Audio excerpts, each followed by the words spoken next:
कहते हैं कि हम स्वर्ग के वासी हैं, स्वर्ग हमारा है, लेकिन ऐसा नहीं है, क्योंकि यहाँ पर जो है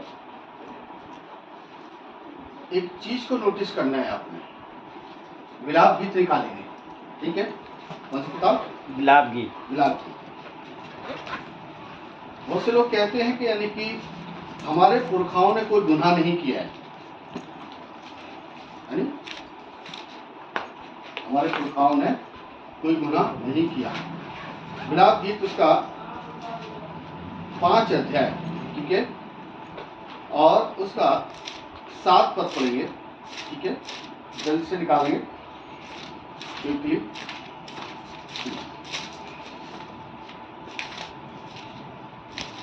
मिला? 5 का 7। देखिए, बड़े गौर से सुनना। बहुत लोगों का मानना ये है कि हमारे पूर्व लोग हैं जो मसीह में हैं, वो बहुत अच्छे हैं, लेकिन जो उन्होंने बोया, बुरा बोया या अच्छा बोया, समझ बात को? बुरा बोया या अच्छा बोया, काटते दोनों ही रूप से है दोनों फसलें। आगे चल करके जो संतानें होती हैं, आगे जो संतानें होती हैं, आगे जो बच्चे होंगे, काटते दोनों ही रूप में फसल है, एक अच्छी काटेंगे या एक बुरी काटेंगे, दोनों प्रकार की फसलें होंगी, ठीक है? हमारे पुरखाओं ने क्या किया? हमारे पुरखाओं ने हाँ, पाप किया। पाप किया। और हमारे पुरखाओं ने क्या किया? पाप किया। मतलब वो जो परिवार जो थे हमारे पीछे जो थे, ये उन परिवारों से कनेक्टेड है जिनके खानदानी मसीह परिवार है। और आगे अब जो तुम्हारे द्वारा जो खानदान बनेगा, है नी? एक तो वो परिवार है जो खानदानी क्रिश्चियंस थे, खानदानी मसीह थे, जिन्होंने पाप किया। हाँ, जो आगे चल करके उनके परिवार में बहुत कुछ यानी कि गलत पाया जाता है और होता है। क्यों होता है? क्योंकि उन्होंने अपना जीवन सही से नहीं जिया। बाइबल ये बता रही है, हमारे पुरखाओं ने क्या किया? पाप किया। पाप किया। क्या पाप किया उन्होंने? और मर मिटे। नहीं, क्या पाप किया था उन्होंने? सोच सकते हो? उन्होंने पाप ये किया कि जो औलादें, यानी जो औलादें उनको दी गई थी, परमेश्वर ने एक आशीष के रूप में उन औलादों को उसी राह पर चलाना। समझ आपको? उस औलाद को उसी राह पर लेकर के चलना, ये उनका कर्तव्य होना चाहिए। जैसे अब्राहम को ले लो।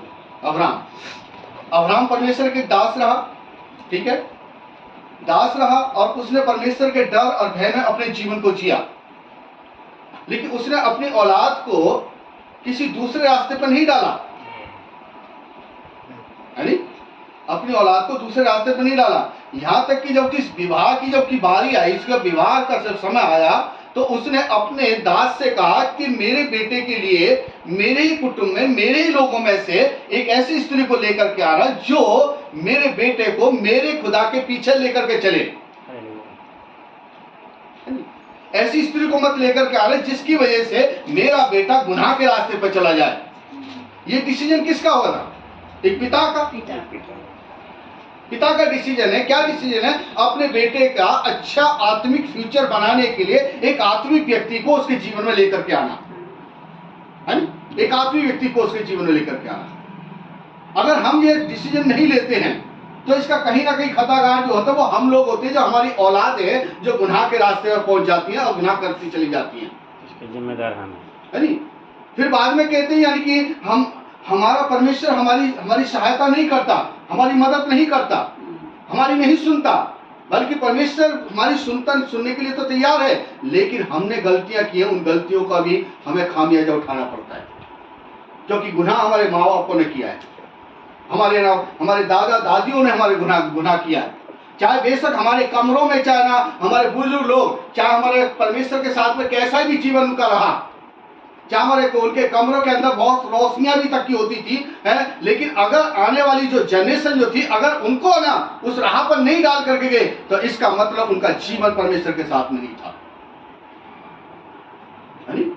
उनका जीवन अपने उस पिता के साथ में बिल्कुल नहीं था, कि एक दिखावी, एक बनावटी जीवन था।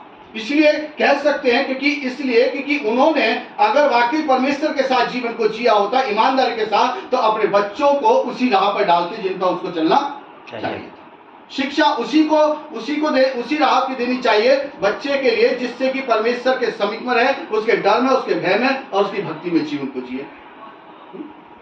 विलाप का लिखने वाला यिर्मयाह ने इस गीत को लिखा है, विलाप गीत को, कि हमारे पुरखाओं ने क्या किया? पाप किया। पाप किया।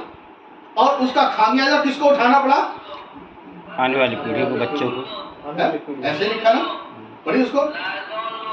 हमारे पुरखाओं ने पाप किया, हमारे पुरखाओं ने पाप किया और मर मिटे, परंतु उनके अधर्म के कामों का भार, अधर्मों के कामों का भार जो है, जो बोझ है, जो गुनाह उनके पीढ़ी दर से चला आ रहा था, वो उसको हमको उठाना पड़ा। वो हमको उठाना पड़ा है। लेकिन एक गैर यानी कि मसीह खानदान जो होता है, जिसमें मसीह का नाम निशान नहीं होता, उस परिवार के बारे में बात नहीं कर रहे जो प्रभु को, लेकिन जो ऑलरेडी जो परमेश्वर को खानदानी पीढ़ी दर जानते चले आ रहे हैं, उस परिवार के विषय में, यानी कि यहाँ पे यिर्मयाह का लिखने वाला इस बात को कहता है कि हमारे पुरखाओं ने पाप किया और मर मिटे, और उनका अधर्म का भार जो है वो हमको उठाना पड़ा। इसलिए परमेश्वर नहीं चाहता कि मेरे पास और आपके पास, जो आज हम यीशु मसीह को जानते हैं, यीशु मसीह के पीछे चलते हैं, अगर जो संतानें हमको मिली है, अगर उन संतानों को हम परमेश्वर के नजदीक में लेकर के नहीं चलेंगे, तो आने वाले समय में क्या होगा? वही संतानें गुनाह के रास्ते पर जाएंगी और पाप करने लगेंगी, तो उसका दंड कौन भोगेगा? बच्चे को, आने वाली पीढ़ियों को, आने वाले बच्चे भोगेंगे, आने वाली आपकी पीढ़ियां भोगेंगी। तब ये बच्चे उस पाप को